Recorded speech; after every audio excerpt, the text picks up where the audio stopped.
it. Yes, and you know, before we went on break, myself and Mitch were talking about raising a girl child. And we said that when we come back, our guest will be sitting pretty in the studio, and she's sitting pretty. She's sitting beautiful in the person of Joy Abu. How you doing? How you doing? Okay, I'm fine. You look good in your yellow, and I can say a touch of yellow. Was it planned, kind of? At least as if it's connection. We don't connect these days. I don't tire for us. Today we are talking about raising a girl child. Yeah. And talking about this topic is a very interesting, a very vital, a very sensible one. Yeah. And I want you to help us explain in details. What does it take to train a girl child? It takes a lot. Okay. It takes a whole lot from the pregnancy stage. For raising a girl child, you have to follow every year of her life. Now, from the time she's born, as a baby, you need to make sure that everything around her is protected against molestation. You see, when you have a girl child, obviously you're not going to sleep at all. You're having sleepless nights. In fact, you hear some people say they'll buy dogs to protect their girl child. Is that serious? And I used to tell people, once you have a girl child, just know that everything that surrounds that child reflects what the child will be in the society. Okay. And so that's why I used to tell people that in raising female children, we try as much as possible to mold them to the people we actually want them to be. The kind of lady you want to marry in the future, so you infuse that into your daughter while raising her. So it takes a whole lot. It takes your mental strength, it takes your moral support. At that point, you need to be so friendly with her. You need to be so free from the toddling age. So it's not where you say, okay, let's leave her till 5. No, the moment you just realize that your wife has given birth to a girl child, know that you're going in for a full-time training. Even when she gets married, you'll still be training her. Yeah. Okay. Yes. There's this balance between nurturing a girl child to a level and giving them that independence. Okay. Like you said, toddling stage. You have to watch over them. When do you how do you strike that balance? Let me use the word. How do you strike that balance, between when they are nurtured to a level where you feel like this babe should be independent? Do you understand? Unfortunately, there will be no time as a parent where you think your children want to have independence. Even at 30? I'm telling you. You see that even people that are 50 plus, their mothers will still call and still check up on them. But now, when you don't really talk about full independence, what you talk about is letting her be herself. Getting to that point of expressing her feelings, getting to that point of taking major decisions. And this has to do with how far you've brought her, what you've taught her. And I used to tell people the first thing when you're training a girl child is teach her confidence. Teach her to have identity. So once she has confidence and identity, take away everything that will seemingly have to do with low self-esteem. So in all you're doing, teach her confidence, teach her identity. Then you see that naturally the independent aspect of her will start playing. Sorry to cut you short. Examples of teaching them. How can one teach his or her girl child?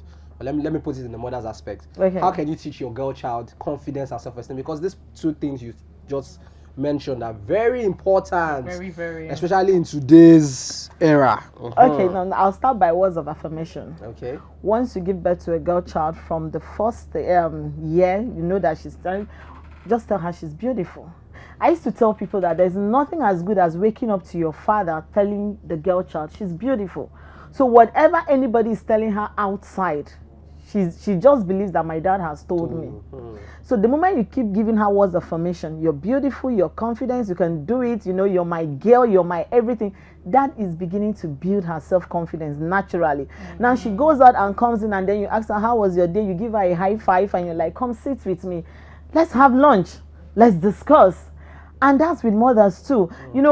Training the girl child is not just to the mother's aspect. I think the fathers do more of the training. For me, if I were to say, fathers should do more of the training, because as they grow older, they tend to deal with more men than women.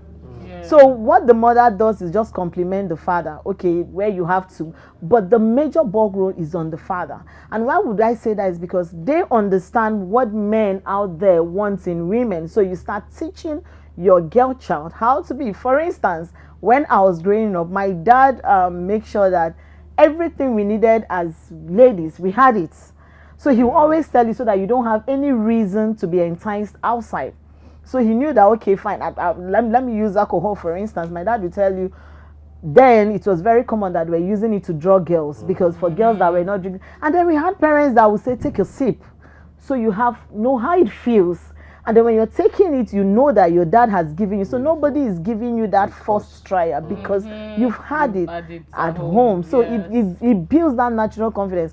And when you look at girls that are trained that way, they tend to be more bossy, more independent, and men fear them. You feel like, oh, she's too confident. That's because she has so much of independence of herself as a girl child. And then when you now talk about self-confidence, now this has to do with academically, mentally, socially. So even if she's not doing well academically, you don't put her down. You don't tell her, oh, at the end of the day, I'm going to marry you off. No.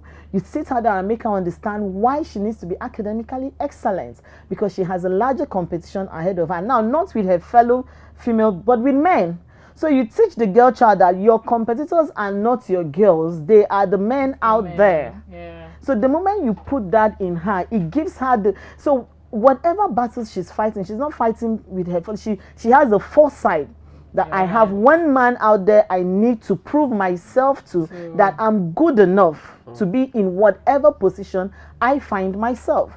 Because it's very common that you see ladies would lay to the back, you see them always wanting to be side and then using men as cover. But you see few ladies that are ready to match up with you. They're saying, you know what, guys, let's do this together, you know. So those are ladies that were properly trained, and you know, the society will mistake them for arrogant women. No, they are not. They are not. They just realize their worth. They realize their worth. Your neck. Yeah. I connect to something you said. You said, because while growing up, the first time I went to a lounge, like an open lounge, I went with my dad. He wanted to buy pepper soup for my mom. So I went with him. So I saw how things used to go down there. My next question is, concerning training a girl child, what should be considered while training them? Okay. While training us? Now, the first thing you consider, like I said, is let her know her worth.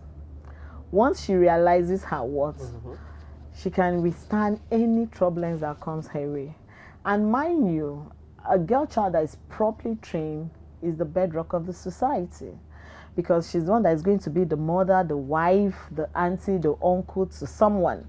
And so the first thing is teach her her word, know her word.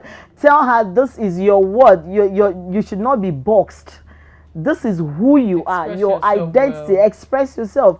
And the moment you're teaching her that, the next thing you try to do is protect her mental health against toxic environments, against people that want to put her down, against people that have seen you raise her to that standard and they're like, don't worry, at the end of the day, you're just going to end up in a man's house. Take that mental toxic away from her. So once she's mentally stable, she's good to go. And then you move forward to her physical appearance. Now, whether she's fair, she's dark, she's it, tell her to appreciate herself.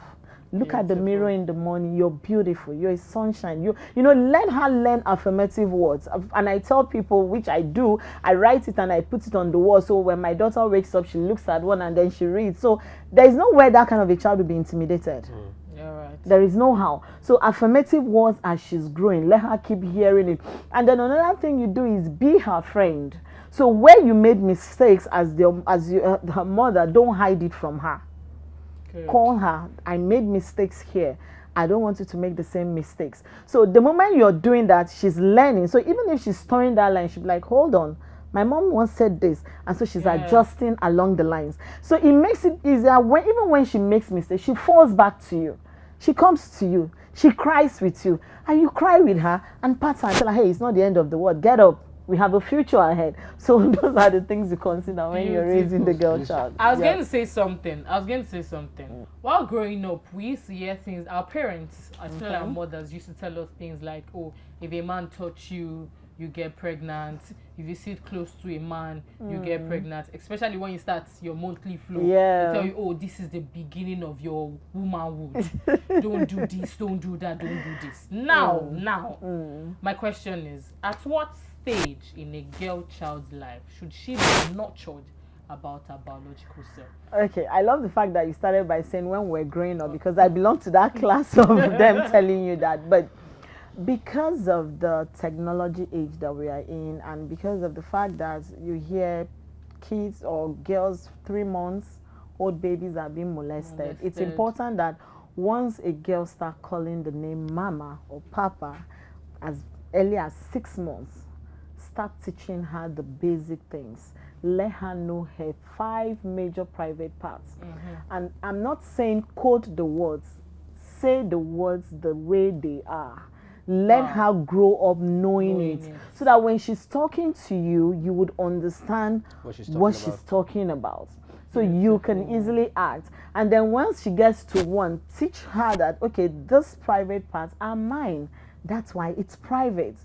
It's not meant for anyone to touch. And then you make her realize that mommy is touching you because mommy has to bath you. So when she grows to 3, you're still teaching her that. Now, at that 3 years, it might surprise you. I'll give you a scenario. I remember when my daughter was 3 and came back one day from school, and then she had blisters in her labs because she was on the chubby side. And then she just came and was crying that, my legs, and she was like, someone touched her private part. And I quickly reached out, and my friend was like, why would she start saying that? She's too young. And I said, okay, follow me to the room. And then when I got there, I realized it was her labs. Then I told her, okay, this is the difference. This is the lab and this is the private. Now, assuming she didn't have an idea you could have. So it's important that very early, because of what the society is today, you need to teach them every part of the way it is. And see, what do you think the kids don't know? They know. They know. Because they see everything. They see it. It's written in their books. They show them the different parts of the body. So when a child is talking to you and you're supposed to be specific, like this is your breast, this is, and you're coding the words.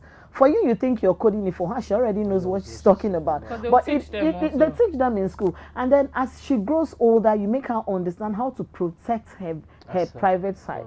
Now, this is where you protect yourself. Even as a mother, is as good as there's a level to which your child will grow. You don't need to touch her private parts. Even when you're bathing that child, you tell her, do it yourself. Your own is monitor. It has gotten to that level. So that's to tell you that you're helping. And when you do that, you're helping her appreciate the woman God has created her to be. So nobody gets to abuse her maybe for having small arms or big hips, or so she's already learning to appreciate herself. She's bathing herself, she's taking care of herself. You're showing her all the parts she needs to know, the most sensitive part, and then you teach her that, okay, this is why this is not to be exposed outside. It's called private. Protect it. And why are you protecting it? So that you have people that don't take advantage of it. Now you have to do so much of talking, because every day is not enough to talk. The more you talk, the more they listen, the more they learn. Because we live in a society where everything is moving fast. So what you miss today, she might hear it tomorrow. And then when she's talking to you, you felt, okay, I wanted her to reach a certain age before I tell her this. And she has gotten the idea. So the moment she starts mentioning that word, mama, papa, start talking to her about her private parts. Beautiful. And every nature. My question is, when should a girl child be left unprotected, for our own self-assessment, how to move in our own life? When should a girl child be left unprotected, do you understand, to have our own assessment of our own life? Okay. At what time? At what age? Now, I'll answer that, and I'll tell you, once you realize she's matured enough to face the society. Okay. Now, it's not by age. You could have a girl child who is 15 and is ready to face the society, ready to be totally independent, ready to travel out. Some is the level of maturity you put into her that would make you determine as a parent, should I let her go or should I still let her be with me? Now, it has nothing to do with the biological age. It has to do with the level of maturity she has attained. Beautiful. So once she attains that level of maturity and you're convinced that if you let her go, whatever happens, she can handle it. Now, the reason why you see that some people will say, I can't send my child to a boarding school, is because they know that that child cannot face the society in the boarding environment. But